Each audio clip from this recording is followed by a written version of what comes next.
Bonjour à tous et bienvenue dans cette quatrième vidéo consacrée au baladeur Sony DMP-Z1 de la série Signature, une vidéo qui va vous présenter les fonctions DAC de cet appareil. Donc ce baladeur qui est quand même assez exceptionnel et qui de par sa dimension et de par ses fonctionnalités fait plus que baladeur, hein. C'est aussi un appareil véritablement fait pour les écoutes à la maison.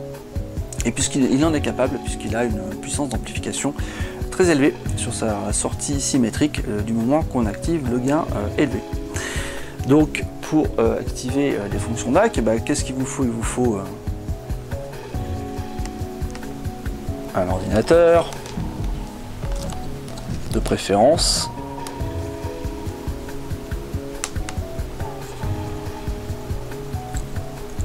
et le câble USB branché, donc le câble USB que je vais brancher à l'arrière du DMP-Z1 sur sa prise, hop, qui est là. Alors qu'est-ce qui se passe?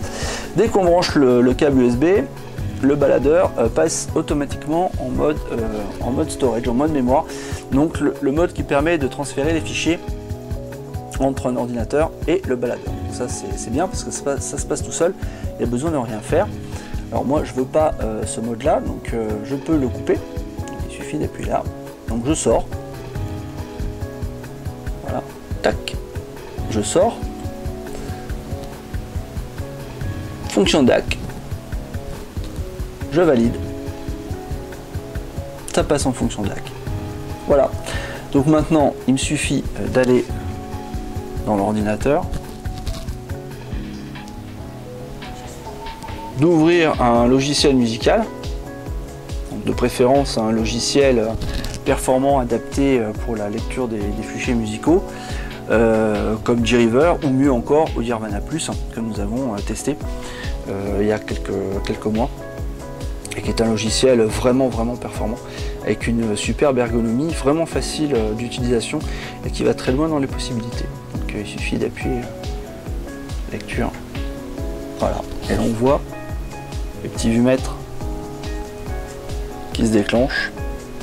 Donc on est en fonction DAC. Alors quand on est dans la fonction DAC, évidemment on n'accède plus à tout, mais on accède quand même à différentes fonctionnalités, comme le réglage des sorties, donc là qui sont en gain haut, tous les filtres, y compris ce qui concerne le DSD évidemment,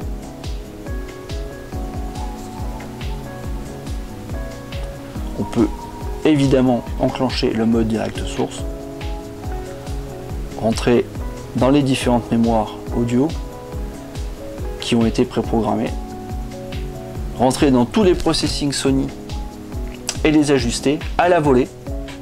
Donc en fait on a dans ce cas de figure là accès à toutes les fonctionnalités qui concernent que la conversion numérique vers l'analogique.